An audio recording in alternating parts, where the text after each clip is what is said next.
అందరికీ నమస్కారం. Welcome to Satsai Hindi DSC Vizianagaram. ఈరోజు టెట్ మరియు డిఎస్సికి సంబంధించిన మన భాషా సెక్షన్లో తప్పనిసరిగా ఒక బిట్ వచ్చే ఒక లెసన్ని మనం ఈరోజు చూద్దాం. ఆ లెసన్ ఏంటి అంటే చాలా ఈజీ లెసను, చాలా చిన్న లెసను మరియు ఖచ్చితంగా ఒక బిట్ వచ్చేటువంటి లెసన్ అండి. ఈ లెసన్ ఏంటి అంటే పుస్తకాలయం.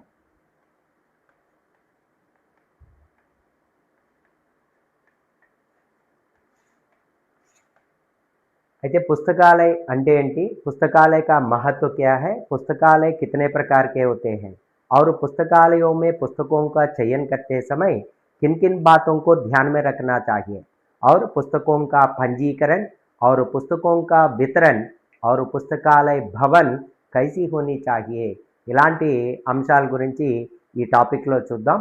అందులో మొట్టమొదటిది पुस्तकालय का महत्व क्या है, पुस्तकालयों से क्या महत्व है, మహత్వ క్యా హై అని మనం చూసుకున్నట్లయితే పుస్తకాలయం వల్ల కలిగే లాభాలు లేదా మహత్వ అనేది మనం చెప్పుకుంటాం. మరి పుస్తకాలయంకి క్యా లాభ హై లేదా పుస్తకాలయం వల్ల కలిగే లాభాలు ఏంటి అని కూడా చెప్పొచ్చండి. కాబట్టి పుస్తకాలయం కా మహత్వ క్యా హై అనేది చూసుకున్నట్లయితే మొట్టమొదటిది ఏంటి అంటే పుస్తకాలయం కే ద్వారా జ్ఞానమే వృద్ధి హోతా హై.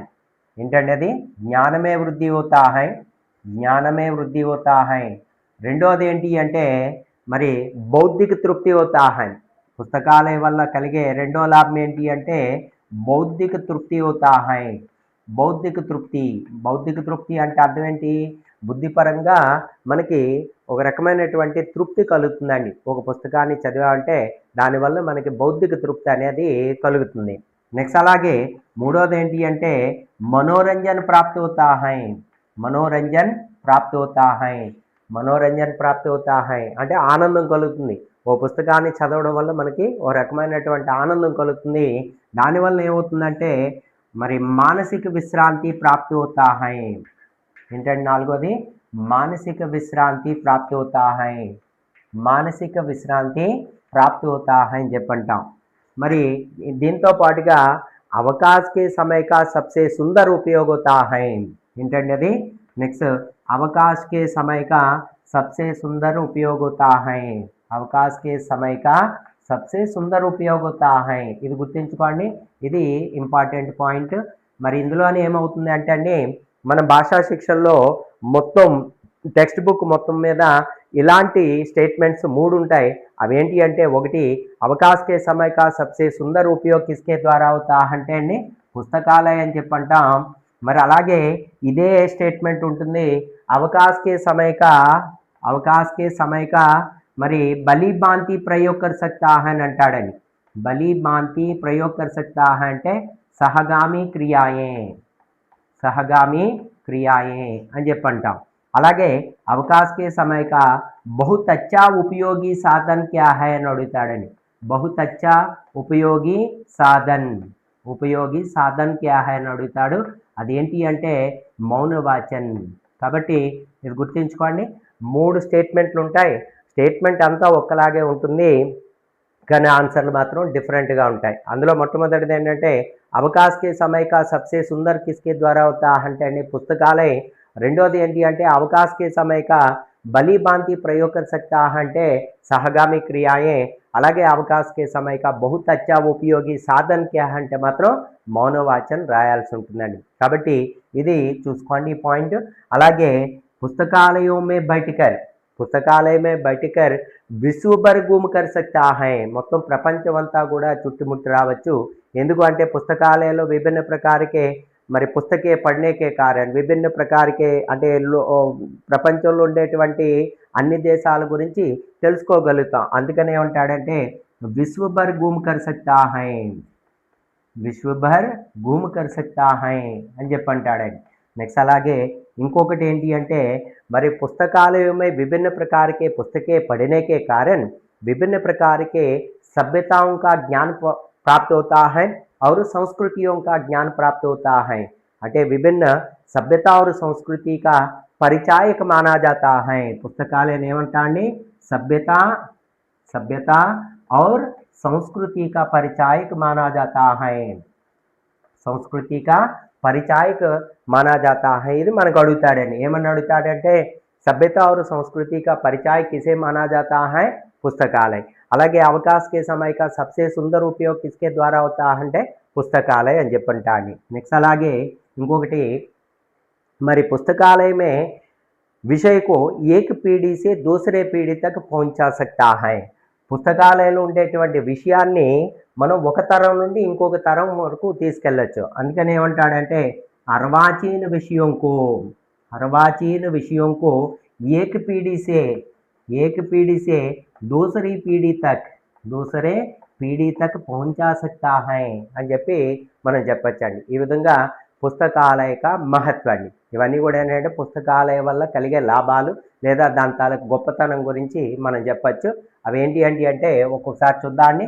అవేంటి అంటే ఒకటి పుస్తకాలయం के द्वारा ज्ञान में वृद्धि होता है, बौद्धिक तृप्ति होता है, मनोरंजन प्राप्त होता है, मानसिक विश्रांति प्राप्त होता है, अवकाश के समय का सबसे सुंदर उपयोग होता है। किसके द्वारा అంటే పుస్తకాలయం के द्वारा। అలాగే దీని మరొక స్టేట్మెంట్ ఏంటి అంటే अवकाश के समय का भली भांति प्रयोग कर सकता है। किसके द्वारा అంటే सहगामी क्रियाओं के द्वारा। మరి ఇది మనకి సహగామి క్రియల లెసన్ చెప్పేటప్పుడు మనం చెప్పుకుంటా అండి। అలాగే అవకాశ के समय का बहुत अच्छा उपयोगी साधन क्या అంటే మౌనవాచన అవుతుందండి। అందుకు ఈ మూడు స్టేట్మెంట్లు జాగ్రత్తగా చూసుకోండి। అలాగే पुस्तकालय में बैठकर विश्व भर घूम कर सकता है। అలాగే विभिन्न प्रकार के सभ्यता और संस्कृति का परिचायक किसे माना जाता है అంటే पुस्तकालय को सभ्यता और संस्कृति का परिचायक माना जाता है। అలాగే पुस्तकालय में पुस्तकें पढ़कर विभिन्न प्रकार के विषय రకరకాలైనటువంటి విషయాలు ఏవైతే ఉన్నాయో ఆ విషయాల్ని अर्वाचीन विषयों को एक पीढ़ी से दूसरे पीढ़ी तक पहुंचा सकता है। ఈ విధంగా మనం చెప్పొచ్చండి। అయితే ఇక్కడ మనకి బిట్ ఎలా ఫ్రేమ్ చేస్తాడు అంటే निम्न में से पुस्तकालय का महत्व यह है అని అడుగుతాడు। ఇందులో ज्ञान में वृद्धि होता है, नेक्स्ट అలాగే बौद्धिक तृप्ति होता है, मनोरंजन प्राप्त होता है, मानसिक विश्रांति प्राप्त होता है అని చెప్పంటాడు। కాబట్టి ఆ విధంగా ఉపరోక్తి సభి అని మనకు అడుగుతాడండి। కాబట్టి ఈ విధంగా మనకి బిట్ అడిగే అవకాశం ఉంది। అయితే దీన్ని ఇండివిజువల్గా మనకి బిట్ అడిగినట్లయితే మరి अवकाश के समय का सबसे सुंदर उपयोग किसके द्वारा होता है అంటే पुस्तकालयों के द्वारा। అలాగే विभिन्न प्रकार के सभ्यता और संस्कृति का परिचय किसे माना जाता है అంటే पुस्तकालय అని చెప్పంట। इसके द्वारा बौद्धिक तृप्ति होता है అంటాడు। అది దేని ద్వారా అంటే पुस्तकालय के द्वारा అని చెప్పంట। మరి మానసిక విశ్రాంతి ప్రాప్తి होता है, మానసిక విశ్రాంతి అనేది దేని ద్వారా వస్తుందంటే పుస్తకాలయం కే ద్వారా అని చెప్పి మనం చెప్పొచ్చండి। ఈ విధంగా ఇండివిజువల్గా మనకి బిట్ అనేది అడుగుతాడు, లేదు ఇదంతా కలిపేసి ఒక బిట్ని తయారు చేస్తాడు। అది ఎలా అంటే ఒకసారి చూద్దాండి। ఇందులో इसके द्वारा ज्ञान में वृद्धि होता है, बौद्धिक तृप्ति होता है, मनोरंजन भी प्राप्त होता है, इसके साथ साथ मानसिक विश्रांति प्राप्त होता है, इसे विभिन्न प्रकार के सभ्यता और संस्कृति का परिचायक भी कहा जाता है అని అంటాడు। అంటే ఇందులో ఏదో ఒక పాయింట్ని పట్టుకొని మనం ఇక్కడ చెప్పుకున్న సభ్యత और संस्कृति का परिचय किसे माना जाता అంటే పుస్తకాలే। అందుకనే ఇలా అన్నింటినీ కన్ఫ్యూజ్ చేసి అంటే కలిపేసి మనల్ని కన్ఫ్యూజ్ చేయడం కోసం బిట్ని పెద్దదిగా ఇవ్వడం జరుగుతుందని ఆ విధంగా మనకి బిట్ ఫ్రేమ్ చేసే అవకాశం ఉంది। ఇది పుస్తకాలయ का महत्व। అలాగే మరి రెండో అంశం ఏంటి అంటే పుస్తకాలయ కితనే ప్రకార్ కే హోతే హై। మరి ఇన్ని లాభాలు ఉన్నాయి, దానికన్నా ముందు మనం చూడాల్సింది ఏంటి అంటే మరి ఇన్ని లాభాలు ఉన్నాయి కాబట్టి మరి పుస్తకాలయ से అధ్యాపక్ को क्या लाभ है, పుస్తకాలయ వలన అధ్యాపక్ ఏంటి లాభము అనేది మనం చూసుకున్నట్లయితే మరి ఇక్కడ పుస్తకాలయ से అధ్యాపक और छात्र दोनों लाभ उठा सकता है అని చెప్పి అంటాడు। మరి ఎవరెవరండి అధ్యాపక్ और छात्र दोनों लाभ उठा सकता है అని చెప్పి అనొచ్చు। అది ఏంటి అంటే ఎలా లాభాన్ని పొందుతారు అని అంటే చూసుకున్నట్లయితే మరి టీచర్కి ఎలా ఉపయోగపడుతుందంటే अध्यापक अपने पाठ तैयारी करने के लिए पाठाన్ని प्रिपरेशन కోసం कुछ ग्रंथों की आवश्यकता होती है। ये ग्रंथ क्या कहते हैं అంటే संदर्भ ग्रंथ। ఆ గ్రంథాలను ఏమంటారండి సందర్భ గ్రంథ कहते हैं। अवेंटने अध्यापक पाठ तैयारी करने के लिए उपयोगी ग्रंथ क्या है? संदर्भ ग्रंथ अंटा। ये संदर्भ ग्रंथ अध्यापक कहाँ से प्राप्त कर सकता है अंटे पुस्तकालय से प्राप्त कर सकता है కాబట్టి ఇదొక లాభం అండి. లేకపోతే రెండో లాభం ఏంటి అంటే शिक्षा के क्षेत्र में नित्य प्रतिनित्य होने वाली మరి విభిన్న ప్రకార के అనుసంధానం के कारण అంటే శిక్షా రంగంలో ఏవైతే మార్పులు అనేవి రోజు రోజుకి జరుగుతున్నాయో ఆ మార్పుల వలన ఆ రీసెర్చ్ల కారణంగా जो नए नए विधियों का निर्माण होता रहता है ఏవైతే కొత్త కొత్త విధులు అనేవి నిర్మాణం జరుగుతుందో उन विधियों का ज्ञान पुस्तकालय में पुस्तकें पढ़कर अध्यापक ज्ञान प्राप्त कर सकता है అంటే ఇక్కడ మనం ఏం చెప్పొచ్చు అంటే नए नए विधियों का ज्ञान नए नए विधियों का ज्ञान नए नए विधियों का ज्ञान अध्यापक पुस्तकालय से ज्ञान प्राप्त कर सकता है అని చెప్పొచ్చండి. ఇది టీచర్ కలిగే లాభాలండి. ఏంటి అంటే अध्यापक अपने पाठ तैयारी करने के लिए उपयोगी ग्रंथ क्या है? संदर्भ ग्रंथ. ये संदर्भ ग्रंथ कहाँ से उपलब्ध करता है? पुस्तकालय అని చెప్పంటాం. మరి अध्यापक शिक्षा के क्षेत्र में जो नए नए विधियों का निर्माण होता रहता है उन विधियों का ज्ञान किस कहाँ से उपलब्ध कर सकता అంటే ఆ జ్ఞానం అనేది ఎక్కడి నుండి పొందుతాడు అంటే पुस्तकालय में पुस्तकें पढ़कर नए नए विधियों का ज्ञान प्राप्त कर सकता है. इस प्रकार अध्यापक के लिए लाभ లేదా अध्यापक के लिए पुस्तकालयों का महत्व. మరి छात्रों के लिए क्या लाभ है? మరి ఇకపోతే రెండోది పిల్లవాడికి మనకి ఏ విధంగా లాభం ఉంటుంది అంటే అండి మరి పుస్తకాలయ से మరి పుస్తకాలయం का महत्व छात्रों के लिए क्या है? పిల్లవాడికి ఏ విధంగా ఉంటుంది అనేది చూసుకున్నట్లయితే అందులో మొట్టమొదటిది ఏంటి అంటే వీడు పుస్తకాలయమే अपने रुचि वाले पुस्तकें पढ़कर పుస్తకాలయంలో ఉండేటువంటి వాడికి ఇంట్రెస్ట్ ఉండేటువంటి పుస్తకాలు చదువుతాడు. ఎప్పుడైతే వాడికి ఇంట్రెస్ట్ ఉండే పుస్తకం చదువుతున్నాడో అప్పుడు ఏమవుతుందంటే అండి జ్ఞాన విజ్ఞానం వస్తుంది. జ్ఞాన విజ్ఞానం అనేది వస్తుంది. జ్ఞాన విజ్ఞాన్ ప్రాప్త అవుతా హై. జ్ఞాన విజ్ఞాన్ తర్వాత దాంతో పాటుగా आनंद भी प्राप्त होता है. ఏంటండి రెండోది आनंद भी प्राप्त होता है. ज्ञान विज्ञान के साथ साथ आनंद भी प्राप्त होता है అని చెప్పొచ్చు అన్నది. నెక్స్ట్ రెండోది ఏంటి అంటే మరి పిల్లవాడికి కలిగే మరొక రెండో లాభం ఏంటి అంటే ఇందాక చెప్పుకున్నాం. ఏం చెప్పుకున్నాం? पुस्तकालय विभिन्न प्रकार के सभ्यता और संस्कृति का परिचायक माना जाता है అని చెప్పన్నాం. కాబట్టి पुस्तकालय में पुस्तकें विभिन्न प्रकार के पुस्तकें पढ़ने के कारण विभिन्न प्रकार की सभ्यताएं రకరకాలైనటువంటి సభ్యతల గురించి सभ्यता और संस्कृति का ज्ञान हो जाने के कारण రకరకాలైనటువంటి సభ్యతల గురించి తెలుస్తుంది. మరి సంస్కృతుల గురించి వాడి జ్ఞానం అనేది వస్తుంది. కాబట్టి మరి అక్కడ ఏమవుతుందంటే అండి उसका दृष्टिकोण పిల్లవాడి తాలూకా दृष्टिकोण व्यापक बन जाता है. వ్యాపక బన్ జాతా హై. ఇది మరొక లాభం అండి. అర్థమైందండి. కాబట్టి ఈ విధంగా పిల్లవాడికి ఏ లాభాలు కలుగుతా అంటే జ్ఞాన విజ్ఞాన ప్రాప్తి అవుతా హై. इसके साथ साथ आनंद भी प्राप्त होता है.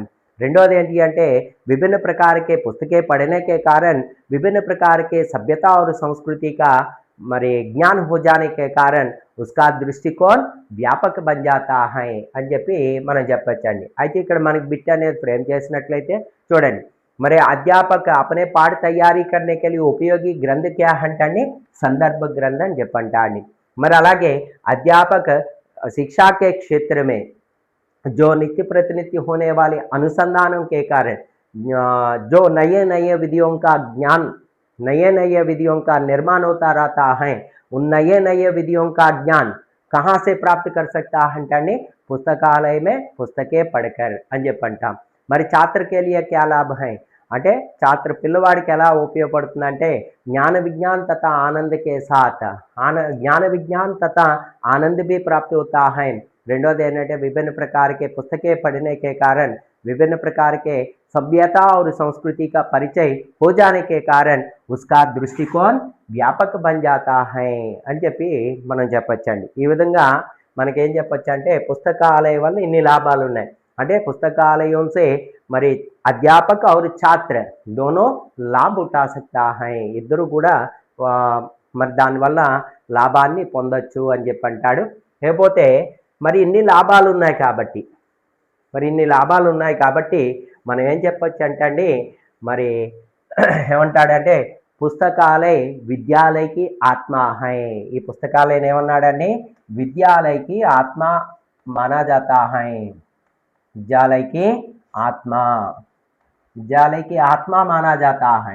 पुस्तकालयनी विद्यालय की आत्मा माना जाता है. ఇది అడుగుతాడండి, विद्यालय की आत्मा क्या है అంటే पुस्तकालय, మరి विद्यालय का मस्तिष्क क्या है అని అడుగుతాడు. विद्यालय का मस्तिष्क, विद्यालय का मस्तिष्क, मस्तिष्क क्या है అని అడుగుతాడు. అదేంటి అంటే అధ్యాపక్, అధ్యాపక్. గుర్తుంచుకోండి, ఇది ఒకసారి అడిగాడమ్మా. पुस्तकालय की आत्मा क्या है అంటే विद्यालय की आत्मा क्या है అంటే पुस्तकालय, पुस्तकालय. నెక్స్ట్ అలాగే మరి విద్యాలయ की मस्तिष्क क्या है అంటే అధ్యాపక్ అని చెప్పంటాం. ఒక డిఎస్సిలో అడిగాడు. ఎలా అడిగాడు అంటే అండి, మరి विद्यालय का मस्तिष्क अध्यापक है तो निस्संदेह रूप से विद्यालय की आत्मा क्या है అని అడిగాడు. పుస్తకాలయ, పాఠ్యపుస్తక, సహగామి క్రియల, లేదు అంటే దృశ్య శ్రవ్య ఉపకరణ అని అడిగాడు. అందులో మనకి ఆన్సర్ ఏమవుతుందండి, పుస్తకాలయ అని చెప్పంటాండి. ఇదని ఇది పుస్తకాలయ కా మహత్వ అని చెప్పంటాం. సరే, లేకపోతే ప్రత్యేక విద్యాలయమే, మరి ప్రతి పాఠశాలలో తప్పనిసరిగా పుస్తకాలయ అనేది ఉండాలి అని చెప్పంటున్నాం కదా. మరి ఆ విధంగా ప్రత్యేక పుస్తకాలయమే, ప్రత్యేక విద్యాలయమే कितने प्रकार के पुस्तकालयों की ఆయోజన హోనీ చాహియే, వ్యవస్థ హోనీ చాహియే అని చెప్పంటాడు. మరి ప్రత్యేక పుస్తకాలయంలో ఎన్ని రకాల, ప్రత్యేక విద్యాలయంలో ఎన్ని రకాల పుస్తకాలయాలు ఉండాలి అంటే దో ప్రకారకే. అవేంటి అంటే ఒకటి కేంద్రీయ పుస్తకాలయ, ఒకటేంటమ్మా కేంద్రీయ పుస్తకాలయ. రెండోది కక్షా పుస్తకాలయ, రెండోది ఏంటండి కక్షా పుస్తకాలయ. మరి కేంద్రీయ పుస్తకాలయ క్యా హై और కక్షా పుస్తకాలయ క్యా హై అనేది చూద్దాం. మరి కేంద్రీయ పుస్తకాలయ అంటే అర్థం ఏంటి అంటే మరి పూరే पाठशाला के लिए లేదా पूरे विद्यालय के लिए व्यवस्था की जाती है. మరి కక్షా పుస్తకాలయ అంటే किसी एक कक्षा के लिए व्यवस्था की जाती है అని చెప్పి మనం చెప్పొచ్చు. అయితే కేంద్రీయ పుస్తకాలయమే క్యా క్యా సమావేశ होता है అని అంటాడు.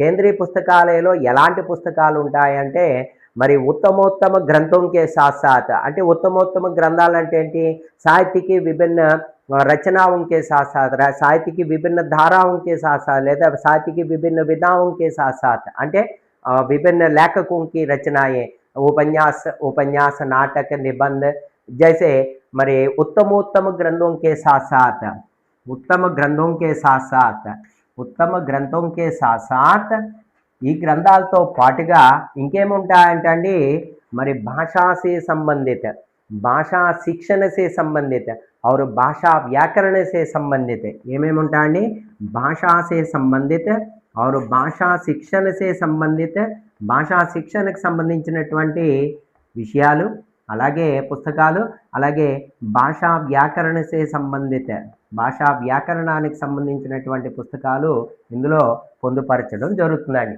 ఎందులో అండి కేంద్రీయ పుస్తకాలయ. అది గుర్తుంచుకోండి, केंद्रीय पुस्तकालय में उत्तमोत्तम ग्रंथों के साथ साथ भाषा से संबंधित, भाषा शिक्षण से संबंधित और भाषा व्याकरण से संबंधित మరి గ్రంథం కా లేదా పుస్తకం కా ఆయోజన की जाती है అని చెప్పంటాం. అయితే కేంద్రీయ పుస్తకాలయం కా దాయిత్వ, కేంద్రీయ పుస్తకాలయాన్ని నిర్వహించే బాధ్యతను ఎవరికి అప్పచెప్పాలి అని అడుగుతాడు. కేంద్రీయ పుస్తకాలయం కా దాయిత్వ किसी एक अध्यापक को सौंपना चाहिए. ఎవరికి అప్పచెప్పాలమ్మా, किसी एक अध्यापक, ఎవరైనా ఒక టీచర్కి అప్పచెప్పాల్సి ఉంటుంది. ఇది అడుగుతాడు. కేంద్రీయ పుస్తకాలయం కా దాయిత్వ కిసే సౌంపనా चाहिए అంటే మరి అధ్యాపక్ అని చెప్పంటాం. మరి కేంద్రీయ పుస్తకాలయ में क्या क्या समावेश होता है అంటే उत्तमोत्तम ग्रंथों के साथ साथ అంటే उपन्यास, नाटक, निबंध, साहित्य की विभिन्न विधाओं के साथ साथ भाषा से संबंधित, भाषा शिक्षण से संबंधित और भाषा व्याकरण से संबंधित पुस्तकों की व्यवस्था होनी चाहिए అని చెప్పంటాడు. इसके साथ साथ దాంతో పాటుగా ఏముండాలి అంటే एक शब्दकोश भी होनी चाहिए. शब्दकोश అంటే ఏంటండి, డిక్షనరీ అండి. शब्दकोश भी होनी चाहिए అని చెప్పంటాడు. एक शब्दकोश भी होनी चाहिए ताकि जिसके द्वारा अध्यापक और छात्र दोनों लाभ उठा सके. అవసరమైనప్పుడు పిల్లవాడు మరియు టీచర్ ఇద్దరు కూడా దాన్ని ఉపయోగించుకోవడానికి వీలుగా కేంద్రీయ పుస్తకాలయంలో శబ్దకోష్కి వ్యవస్థ హోనీ చాహియే అని చెప్పంటాము. ఇది కేంద్రీయ పుస్తకాలయ. ఇకపోతే రెండోది ఏంటి అంటే కక్షా పుస్తకాలయ అని. మరి కక్షా పుస్తకాలయ అంటే ఏంటి అంటే మరి कक्षा पुस्तकालय में क्या क्या समावेश होता है అంటే कक्षा पुस्तकालय में बाल साहित्य से संबंधित पुस्तकों की व्यवस्था होनी चाहिए. ఏమంటారండి ఇక్కడ బాల సాహిత్య సంబంధిత బాల సాహిత్యానికి సంబంధించినటువంటి పుస్తకాలు బాల సాహిత్య సంబంధిత नाटक चुटकुले उपन्यास निबंध पत्र लेखन जैसे पुस्तकों की व्यवस्था होनी चाहिए. ఎందులో అంటానమ్మా कक्षा पुस्तकालय.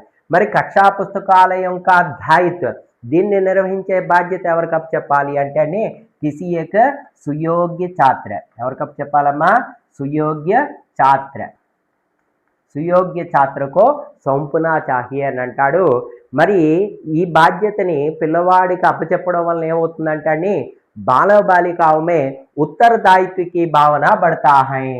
ఏంటి పెరుగుతుందండి ఉత్తరదాయిత్వకి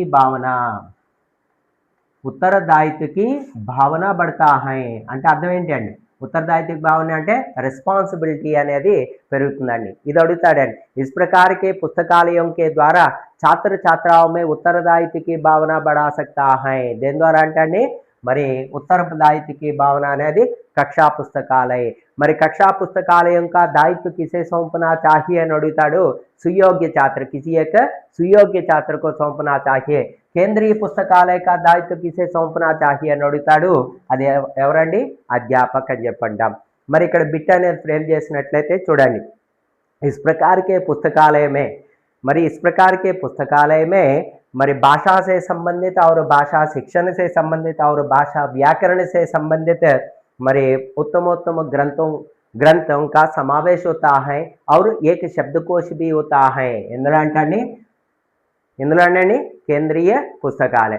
మరి बाल साहित्य से संबंधित మరి विभिन्न साहित्यिक विधाओं का समावेश होता है అని అడుగుతాడు. ఎందులో అంటే कक्षा पुस्तकालय. మరి केंद्रीय पुस्तकालय का दायित्व किसे सौंपना चाहिए किसी एक अध्यापक. అలాగే कक्षा पुस्तकालय का दायित्व किसे सौंपना चाहिए అంటే మరి किसी एक सुयोग्य छात्र को सौंपना चाहिए. మరి ఈ పుస్తకాలయ వల్ల పిల్లాడికి కలిగే లాభం ఏంటి అంటే कक्षा पुस्तकालयों के द्वारा बालव बालिकाओं में उत्तरदायित्व की भावना बढ़ा सकता है. పిల్లవాళ్ళలో రెస్పాన్సిబిలిటీని పెంచొచ్చు అని చెప్పంటాడు. ఇదండి మరి पुस्तकालयों के प्रकार. पुस्तकालय कितने प्रकार के होते हैं 2 प्रकार. అవి ఏంటమ్మా అంటే కేంద్రీయ పుస్తకాలయ రెండోది कक्षा पुस्तकालय. మరి కేంద్రీయ పుస్తకాలయ का दायित्व किसे सौंपना चाहिए అంటే కేంద్రీయ పుస్తకాలయ తాలూకా బాధ్యతని ఎవరికి అప్పచెప్పాలి అంటే किसी एक अध्यापक को सौंपना चाहिए. మరి कक्षा पुस्तकालय का दायित्व किसे सौंपना चाहिए అంటే మరి किसी एक सुयोग्य छात्र को सौंपना चाहिए అని చెప్పంటాం. ఇది పుస్తకాలయం का ప్రకారం పుస్తకాలయం के ప్రకారం అండి. ఈ ప్రకారం 2 రకాలుగా మనం చెప్పుకున్నాం. ఇకపోతే నెక్స్ట్ వన్ అండి మరి పుస్తకాలయం में पुस्तकों का चयन करते समय పుస్తకాలయంలో పుస్తకాలని సెలెక్ట్ చేసేటప్పుడు మనం గుర్తుంచుకోవాల్సిన అంశాలు ఏంటి. ముఖ్యంగా పుస్తకాలయం में पुस्तकों का చయన్ అంటాడు. మరి చయన్ చేసేటప్పుడు మనం గుర్తుంచుకోవాల్సినటువంటి ముఖ్యమైన విషయం ఏంటి అంటే మరి पुस्तकालयों में पुस्तकों का चयन करने का दायित्व किसी एक व्यक्ति के हाथ में ना सौंपाकर అంటే ఒక వ్యక్తి చేతిలో ఇవ్వకూడదండి. ఒక వ్యక్తి చేతిలోనే బాధ్యత అంతా కూడా పెట్టకూడదండి. దానివల్ల ఏమవుతుందంటే అండి మరి సరైన పుస్తకాలు సెలెక్ట్ అవ్వవు. అందుకనే ఏమంటాడంటే पुस्तकों का चयन किसी एक व्यक्ति के हाथ में ना सौंपाकर छात्रों की सहयोग भी लेना चाहिए. పిల్లవాడి తాలూకా సహయోగ్ छात्रों के सहयोग भी ले लेना चाहिए. పిల్లవాడి తాలూకా సహకారం కూడా తీసుకోవాలి అని చెప్పంటాడు. ఎందుకండి ఏ విషయంలో అండి కాబట్టి గుర్తుంచుకోవాల్సినటువంటి విషయం ఏంటి అంటే पुस्तकालयों में पुस्तकों का चयन करते समय మరి मुख्य रूप से एक बात को ध्यान में रखना चाहिए. अदेंटी అంటే पुस्तकालय में पुस्तकों का चयन करते समय किसी एक व्यक्ति का हाथ में ना सौंपाकर మరి ఆ దాయిత్వ అనేది छात्रों के सहयोग भी लेना चाहिए అని చెప్పంటాడు. ఇదండి ఈ విధంగా అయితే చయన్ करते समय మరి ఇక్కడ ఫర్ ఎగ్జాంపుల్ మనం ఒక హిందీ టీచర్కి ఇచ్చాడు అనుకోండి పుస్తకాలను సెలెక్ట్ చేయమని. హిందీ టీచర్ ఏం చేస్తాడు, మొత్తం అన్నీ కూడా హిందీకి సంబంధించినటువంటి వ్యాకరణాలు లేదంటే సాహిత్యం లేదా భాషా శిక్షను ఇలాంటివి మాత్రమే సెలెక్ట్ చేసుకొస్తాడండి. అలా కాకుండా ఒక మ్యాథ్స్ టీచర్కి ఇచ్చాడనుకోండి, మ్యాథ్స్కి సంబంధించినటువంటి పుస్తకాలను మాత్రమే ఆయన సెలెక్ట్ చేస్తాడు. అందుకనే ఏమంటాడంటే మరి కిसी एक व्यक्ति के हाथ में ना सौंपाकर విభిన్న ఛాత్రంకు సహయోగి బి లేలేనా చాహియే అని చెప్పి అంటాడు. అర్థమైందండి? ఇదండి. అయితే పుస్తకంకు చయన్ కట్టే సమయం, పుస్తకాలను సెలెక్ట్ చేసేటప్పుడు మనం గుర్తుంచుకోవాల్సినటువంటి కొన్ని అంశాలు ఉన్నాయి. ఆ అంశాలు ఏంటనేది ఇప్పుడు చూద్దామండి. అందులో మొట్టమొదటిది ఏంటంటే पुस्तकालयों में पुस्तकों का चयन करते समय మరి పుస్తకం కా ముద్రన్, ముద్రన్ అంటే ఏంటండి, ప్రింటింగ్ అండి. ముద్రన్ ఔర్ ఆవరన్,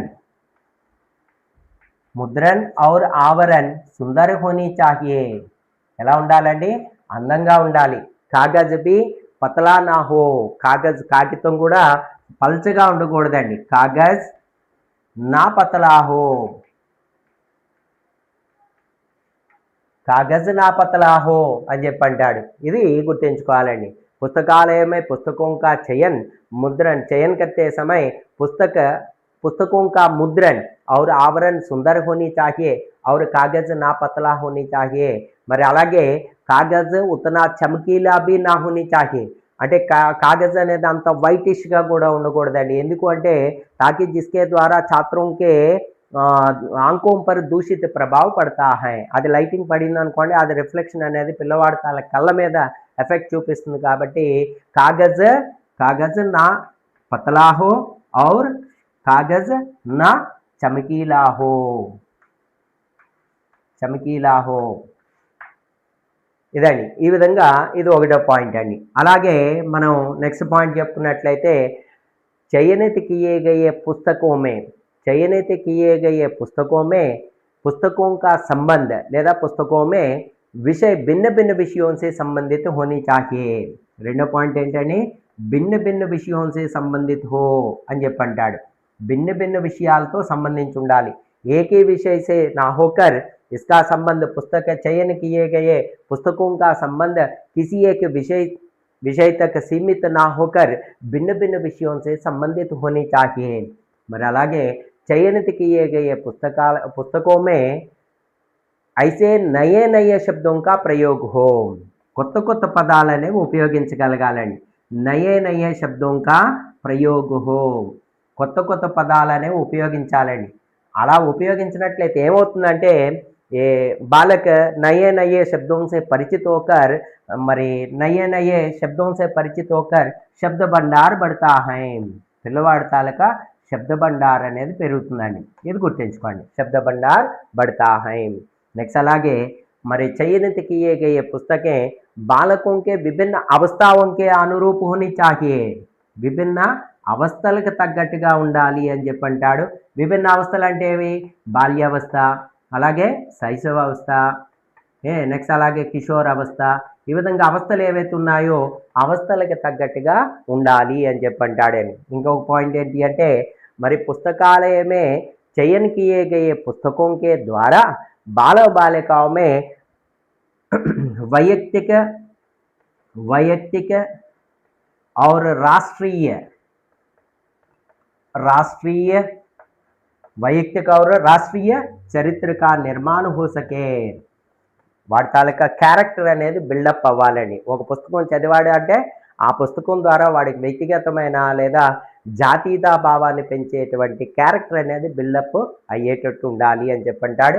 అలాగే పుస్తకం కో చయన్ కర్తే సమయ శబ్దకోశ బి హోనీ చాహియే, ఒక శబ్దకోశ కూడా మరి శబ్దకోశ బి హోనీ చాహియే అని చెప్పంటాడు.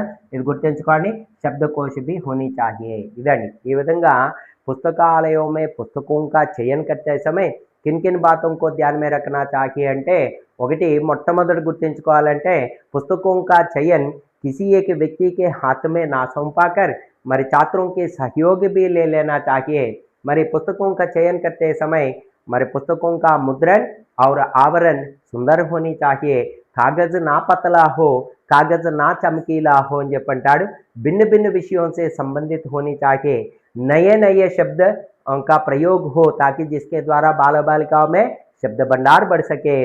అలాగే విభిన్న అవస్థాओं के अनुरूप होनी चाहिए।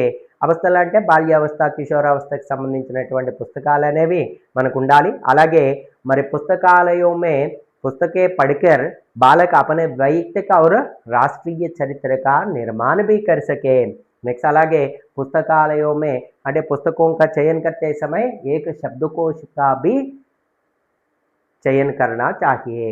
ఇది ఇవన్నీ కూడా మనకి ఏంటి అంటే మరి पुस्तकालय का चयन करते समय किन किन बातों को ध्यान में रखना चाहिए। ఇక్కడ మనకు బిట్టిచ్చినట్లయితే पुस्तकालय में पुस्तकों का चयन करते समय మరి కిన్కి ఇస్ బాత్ కో ధ్యాన్ మే రఖనా చాహియే అని అంటాడు। ఈ పాయింట్లోంచి ఒకటి ఇస్తాడమ్మా, కాబట్టి అది గుర్తుంచుకోండి। ఇది పుస్తకాలయం కా చయన్। సరే, ఇప్పుడు పుస్తకాలని సెలెక్ట్ చేసినటువంటి పుస్తకాలని తీసుకొచ్చి మూటలు పెట్టేసి మూటల్లో కట్టేసి అలా పక్కన పడేసా అనుకోండి, అలా చేస్తామా? ఏం చేయాలండి? మరి తెచ్చినటువంటి పుస్తకాలని మనం ఏం చేస్తా అంటే పంజీకరణ్, ఏం చేయాలండి? పంజీకరణ్ సెపరేట్ చేయాలండి, అంటే క్యాటలాగింగ్ అని అంటాం। దీన్ని ఏమంటారండి?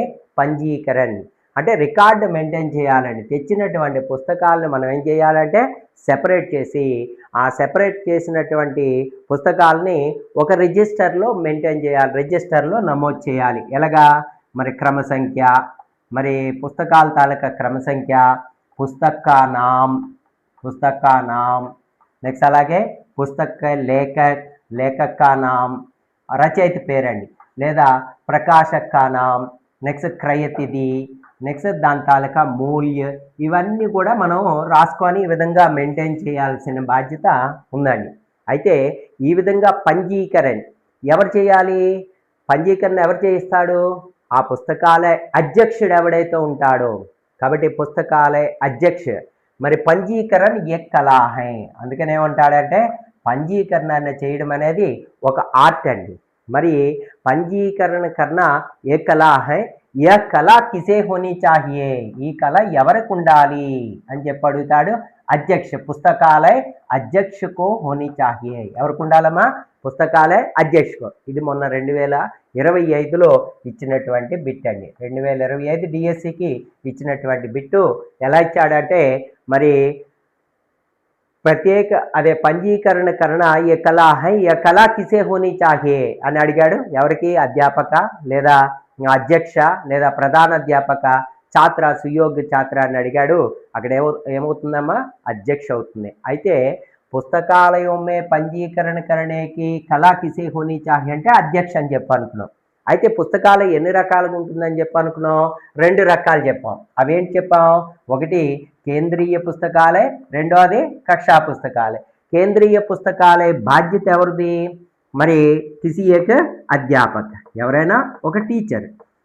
కాబట్టి కేంద్రీయ పుస్తకాలయ కా అధ్యక్ష కౌన్ హోతా హై? अध्यापक होता है। కాబట్టి గుర్తుంచుకోండి, केंद्रीय पुस्तकालय के संबंध में पंजीकरण करने की कला किसे होनी चाहिए అంటే अध्यापक को होनी चाहिए। అర్థమైందమ్మా? पुस्तकालय में पुस्तकों का पंजीकरण करने की कला किसे होनी चाहिए అంటే अध्यापक को होनी चाहिए। మరి పుస్తకాలయ 2 రకాలుగా ఉంటుంది కాబట్టి ఒకటి కేంద్రీయ పుస్తకాలయ, రెండోది కక్షా పుస్తకాలయ। మరి కేంద్రీయ పుస్తకాలయ का अध्यक्ष कौन होता है? अध्यापक। కాబట్టి పుస్తకాల కేంద్రీయ పుస్తకాలయకే సంబంధమే పంజీకరణ కరణేకి కళా కిసే హోనీ చాహియే అంటే మాత్రం ఖచ్చితంగా ఎవరికి రాయాలమ్మా? అధ్యాపక రాయాలి। మరి కక్షా పుస్తకాలయ తాలూకా బాధ్యత ఎవరు చూస్తున్నారు? కిసి ఏక సుయోగ్య ఛాత్ర। మరి ఈ పంజీకరణ మరి ఈ పుస్తకాలయకి సంబంధించి కక్షా పుస్తకాలయకే సంబంధమే మరి పంజీకరణ కర్నేకి కిసే హోనీ చాహియే అని అంటే సుయోగ్య ఛాత్రకు హోనీ చాహియే। కాబట్టి బిట్ తేడా ఉంది, జాగ్రత్త గుర్తుంచుకోండి। పుస్తకాలయకే సంబంధమే లేదా పుస్తకాలయమే పంజీకరణ కర్నేకి కళా కిసే హోనీ చాహియే అంటే కిసి ఏక అధ్యాపక్ को होनी चाहिए। అలాగే కేంద్రీయ పుస్తకాలయకే సంబంధమే పంజీకరణ కర్నేకి కళా కిసే హోనీ చాహియే అంటే కిసి ఏక అధ్యాపక్। ఎందుకు ఇక్కడ అధ్యాపక అని అంటున్నా అండి? ఇక్కడ మరి పుస్తకాలయ కేంద్రీయ పుస్తకాలయ తాలూకు అధ్యక్షుడు ఎవరు? అధ్యాపక। కక్షా పుస్తకాలయ తాలూకు అధ్యక్షుడు ఎవరు? సుయోగ్య ఛాత్ర। కాబట్టి కేంద్రీయ పుస్తకాలయకే సంబంధమే पंजीकरण करने की कला किसे होनी चाहिए అంటే अध्यापक को होनी चाहिए। మరి कक्षा पुस्तकालय के संबंध में पंजीकरण करने की कला किसे होनी चाहिए అంటే किसी एक सुयोग्य छात्र को होनी चाहिए అని చెప్పంటా అండి। అర్థమైందండి? ఇది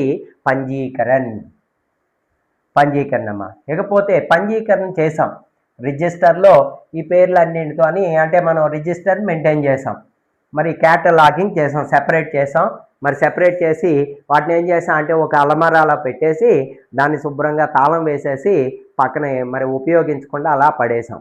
హెచ్ఎం గారు తాళం దగ్గర పెట్టుకొని ఎవరికి పుస్తకాలు ఇవ్వకుండా అలా ఉంచారు। దానివల్ల ఏమైనా ప్రయోజనం ఉంటుందా? ఉండదు। మరి ప్రయోజనం ఎప్పుడు ఉంటుంది అంటే వాటిని ఉపయోగించడం వల్ల ఉంటుందండి। పిల్లవాడు ఎప్పుడు ఉపయోగిస్తాడు? దాన్ని మనం డిస్ట్రిబ్యూట్ చేయాలి। ఆ డిస్ట్రిబ్యూట్ చేయడాన్నే మనం ఏమంటా అంటే వితరన్, దాన్ని ఏమంటాడని వితరన్ అంటే డిస్ట్రిబ్యూషన్ అండి। మరి పుస్తకాలయం की असली उपयोगिता किसमें होता है ఇది అడుగుతాడండి। పుస్తకాలయం का असली उपयोगिता పుస్తకాలయం का असली उपयोगिता किसमें होता है అంటే అండి వితరణ में होता है। వితరణ అంటే ఏంటండి? మరి పుస్తకాలయ వితరణ అంటే డిస్ట్రిబ్యూషన్ అండి। మరి కేంద్రీయ పుస్తకాలయంలో వితరణ ఎవరు చేస్తారండి? అధ్యాపక చేస్తాడు। మరి కక్షా పుస్తకాలయంలో వితరణ ఎవరు చేస్తారండి? సుయోగ్య ఛాత్ర చేస్తాడు। కాబట్టి మరి సప్తాహమే ఏక్ యా దో బార్, వారములో 1 లేదా 2 సార్లు మనం ఏం చేయాలి అంటే అండి ఈ డిస్ట్రిబ్యూషన్ అనేది చేస్తూ ఉండాలని। తబహి మరి పుస్తకాలయంకి అసలీ ఉపయోగిత हो जाता है। నిజమైన ఉపయోగిత అనేది ఎక్కడ దేని ద్వారా వస్తుందంటే అండి వితరణ। ఇక్కడ బిట్ అడుగుతాడని పుస్తకాలయం का असली उपयोगिता किसमें होता है? पंजीकरण में, संकलन में, वितरण में और चयन में అని అంటాడు। కాబట్టి వితరణ అంటే డిస్ట్రిబ్యూషన్లో ఉంటుందండి, ఇది గుర్తుంచుకోండి। ఇక్కడే ఇది కేంద్రీయ పుస్తకాలయంలో ఎవరు వితరణ చేస్తారంటే అధ్యాపక, మరి కక్షా పుస్తకాలయం మరి ఎవరు వితరణ చేస్తారంటే స్టూడెంట్ అండి, సుయోగ్య ఛాత్ర। అందుకని ఇందాకలో ఏం చెప్పా అంటే అండి ఇక్కడ కక్షా పుస్తకాలయ బాధ్యత అంతా కూడా పిల్లవాడు పడుతుంటాడు కాబట్టి వాడే నిర్వహిస్తుంటాడు కాబట్టి వాళ్ళు ఉత్తరదాయిత్వకి భావన బడాతా హై, ఇందాక చెప్పుకున్నాం ఉత్తరదాయిత్వకి భావన బడాతా హై అని చెప్పొచ్చండి। ఇది వితరణ। మరి పుస్తకాలయమే పుస్తకం కా సంకలన్, పుస్తకాలయంలో కావలసినటువంటి పుస్తకాలని సంకలనం చేయడం, కలెక్ట్ చేయడం అండి। సంకలన్ యా సంగ్రహ్ ఏదైనా ఒకటేనండి, సంకలన్ యా సంగ్రహ్ అని అంటాడు। మరి पुस्तकालयों में पुस्तकों का संकलन कितने रूपों में की जाता है అంటే 2 रूपों में की जा सकती है। అవేంటి అంటే ఒకటి ఖరీద్ కర్, ఒకటేంటమ్మా ఖరీద్ కర్ కొని, నెక్స్ట్ రెండోది ఏంటి అంటే ఉపహారమే ప్రాప్త కర్కే, రెండు రకాలుగా మనం మరి సంకలన్ యా సంగ్రహ కర్ సక్తా హై। ఒకటి ఖరీద్ కర్, రెండోది ఉపహారమే ప్రాప్త కర్కే। మరి ఖరీద్ కర్ అన్నప్పుడు మనకి తెలుసు మన పాఠశాల దగ్గర లేదా మన ఫండ్ ఏదైనా ఉందనుకోండి ఆ ఫండ్తోనే మన పుస్తకాలను కొనుక్కుంటాం, అక్కడ ఇబ్బంది లేదండి, ఎందుకంటే కొనేటప్పుడు మంచి పుస్తకాలనే కొంటాం కాబట్టి అక్కడ ఎటువంటి ఇబ్బంది లేదు। ఎటొచ్చి ఉపహారమే ప్రాప్తి కర్తే సమయం ఏడో పాయింట్ చెప్తాడు ఏంటి అంటే మరి పుస్తకాలయమే పుస్తకం కా సంకలన కర్తే సమయం ఉపహారమే ప్రాప్తి కర్తే సమయం, ఉపహారం అంటే గిఫ్ట్ల రూపంలో పొందేటప్పుడు एक बात को ध्यान में रखना चाहिए, అదేంటి అంటే अच्छे पुस्तकों को ही उपहार में ले लेना चाहिए। మంచి పుస్తకాలను మాత్రమే సెలెక్ట్ తీసుకోవాలి తప్ప ఏవి పడితే ఆ పుస్తకాలు ఇచ్చారు కదా అని చెప్పేసి మరి ఎందుకు పనికిరానటువంటి పుస్తకాలను మనం తీసుకోకూడదని। కాబట్టి ఉపహారమే ప్రాప్తి కర్తే సమయం ఏక బాత్ కో ధ్యాన్ మే రఖనా చాహియే, అదేంటి అంటే अच्छे पुस्तकों को ही उपहार में प्राप्त करना चाहिए। కాబట్టి ఈ విధంగా మరి పుస్తకాలయమే पुस्तकों का संकलन या संग्रह कितने रूपों में होता है? संकलन 2 रूपों में, ఒకటి ఖరీద్ కర్, రెండోది ఉపహార మే ప్రాప్తి కర్కే। ఖరీద్ కర్ అన్నప్పుడు మనకి ఎటువంటి ఇబ్బంది ఉండదు, ఎటు వచ్చి ఉపహార మే ప్రాప్తి కర్తే సమయం अच्छे पुस्तकों को ही ले लेना चाहिए।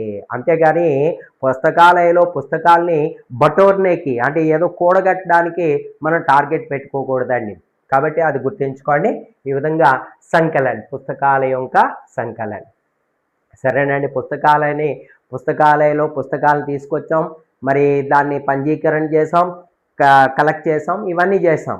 మరి ఆ పుస్తకాల్ని సురక్షా करने के लिए పుస్తకాలయం की सुरक्षा करने के लिए పుస్తకాలయంలో వచ్చినటువంటి పుస్తకాలని మరి సురక్షితంగా ఉంచాలి అంటే పుస్తకాలయ భవన్ హోనీ చాహియే భవన్ భవన్ అనేది ఉండాలండి భవన్ మరి పుస్తకాలయ భవన్ కైసీ హోనీ చాహియే అంటే మరి రోషనీదార్ హోనీ చాహియే రోషనీదార్ హోనీ చాహియే రోషనీదార్ అంటే ప్రకాశవంతంగా మంచి లైటింగ్లో ఉండాలండి నెక్స్ట్ అలాగే హవాదార్ హోనీ చాహియే హవాదార్ హోనీ చాహియే గాలి వెలుతురు బాగా వచ్చేటట్టు ఉండాలండి నెక్స్ట్ అలాగే మరి ఇంకేమంటాడంటే లంబా చౌడా హోనీ చాహియే లంబా చౌడా అంటే వెడల్పు పొడవు వెడల్పు చాలా విశాలముగా ఉండాలి కాబట్టి లంబా और చౌడా చౌడా హోనీ చాహియే లంబా చౌడా హోనీ చాహియే అని చెప్పంటాడు గుర్తుంచుకోండి అలాగే మరి పుస్తకాలయకే आसपास में पेड़ पौधे होनी चाहिए ताकि जिसके द्वारा शांत वातावरण हो जाए అని చెప్పంటాడు శాంత వాతావరణం ఉండడం కోసం పేడ్ పౌదే చుట్టుపక్కల అంతా కూడా పేడ్ పౌదే పౌదే హోనీ చాహియే చెట్లు పొదలు అన్నీ కూడా ఉండాలి దానివల్ల ఏమవుతుందంటే వహాకా వాతావరణ్ శాంత్ హో జాతా హై అని చెప్పంటాడు నెక్స్ట్ అలాగే అయితే ఇక్కడ ఈ పాయింట్ గుర్తుంచుకోండి ఇప్పుడు చెప్పబోయే పాయింట్ పుస్తకాలయ భవన్ విద్యాలయ మే కహా పర్ ఉపస్థిత హోనా ఉపయుక్త హోతా హై అని అంటాడు ఇది గుర్తుంచుకోండి పుస్తకాలయ భవన్ అనేది విద్యాలయంలో ఎక్కడ ఉండాలి విద్యాలయాలు జనరల్గా ఎలా ఉంటాయంటే అండి అయితే వి షేప్లోనో లేకపోతే యూ షేప్లోనో లేకపోతే ఎల్ షేప్లోనో లేకపోతే ఈ విధంగా ఉంటాయండి ఈ విధంగా ఉంటాయి కాబట్టి ఈ విధంగా ఈ షేప్లో ఎక్కడ ఉండాలి అని అంటే ఇప్పుడు ఫర్ ఎగ్జాంపుల్ ఇక్కడ విద్యాలయ మరి ప్రధాన అధ్యాపకుడు ఉన్నాడు ఇక్కడ ఏమో స్టాఫ్ రూమ్ ఉంది 10th క్లాసు ఇవన్నీ క్లాస్ రూమ్లు ఉన్నాయి ఇలా తీసుకొచ్చి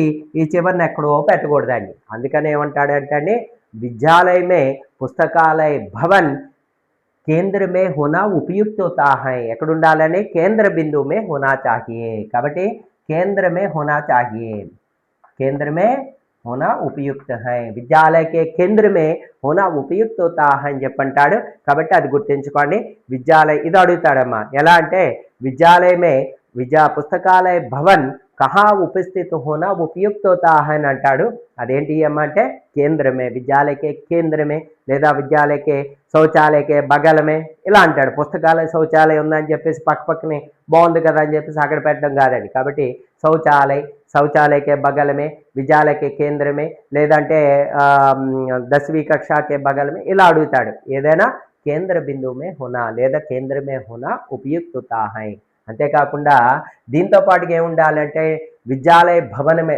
పుస్తకాలయ భవన మే మరి మేజ్ और कुर्सी की व्यवस्था भी होनी चाहिए मेज और कुर्सी की व्यवस्था भी होनी चाहिए ఎందుకు అంటే తాకి జిస్ పర్ బైఠకర్ బాలక పడి సకే అని చెప్పంటాడు కాబట్టి పిల్లవాడు మేజ్ और కుర్సీ అక్కడ బెంచీలు అలాగే కుర్చీలు ఇవన్నీ కూడా ఉండాలని దాని మీద కూర్చొని చదువుకునేటట్టు ఉండాలి అయితే ఇప్పుడు మరొక పాయింట్ గుర్తుంచుకోండి మనం గుర్తుంచుకోవాల్సిన పాయింట్ ఇదొకటి ఏపోతే నెక్స్ట్ పాయింట్ ఏంటి అంటే మరి పుస్తకాలయ భవనమే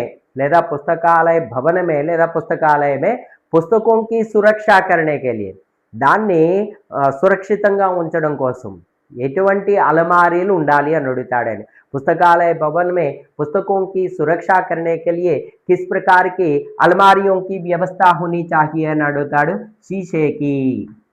షీషేకి అలమారీ హోనీ చాహియే మనం జనరల్గా ఇది బిట్ అడుగుతాడని అంటే ఇది చిన్న బిట్టే కానీ కన్ఫ్యూజన్లో తప్పు చేస్తాం ఎలా అంటే మరి పుస్తకాలయ భवन में पुस्तकों को सुरक्षा करने के लिए किस प्रकार की अलमारियों की व्यवस्था होनी चाहिए అన్నాడు అనుకోండి ఇక్కడ లకడేకి లోహేకి సోనేకి సీసేకి అన్నాడు అనుకోండి మనం ఏం చేస్తాం అంటే కాస్ట్లీగా ఉందని సోనే పెట్టుకొస్తాం లేదు అంటే మన జనరల్గా స్కూల్స్లో చూసేది ఏంటి అంటే చెక్కతో తయారు చేసిన బీరువాలు ఐరన్తో తయారు చేసినటువంటి బీరువాలు కనిపిస్తాయి కాబట్టి ఆ రెండింటిలో ఏదో ఒకటి పెట్టుకొస్తాం సీసే వరకు వెళ్ళవండి కాబట్టి సీసేకి అల్మారియా హోనీ చాహియే ఎందుకు సీసేకి అల్మారియా అని అంటున్నాడు బాలకే अपने रुचि वाले पुस्तकों को चयन कर सके తనకి ఇంట్రెస్ట్గా ఉన్నటువంటి తన పుస్తకాన్ని ఏదైతే చదవాలి అని అనుకుంటున్నాడో అది ట్రాన్స్పరెంట్గా సీసేకి అల్మారియాలో ఉన్నదనుకోండి ఆటోమేటిక్గా చూసి పిల్లవాడు చూసి ఏ పుస్తకం కావాలనేది వాడు సెలెక్ట్ చేసుకోవడానికి అవకాశం ఉంటుందండి అందుకని సీసేకి అల్మారీకి వ్యవస్థ హోనీ చాహియే నెక్స్ట్ ఇదొకటి గుర్తుంచుకోండి.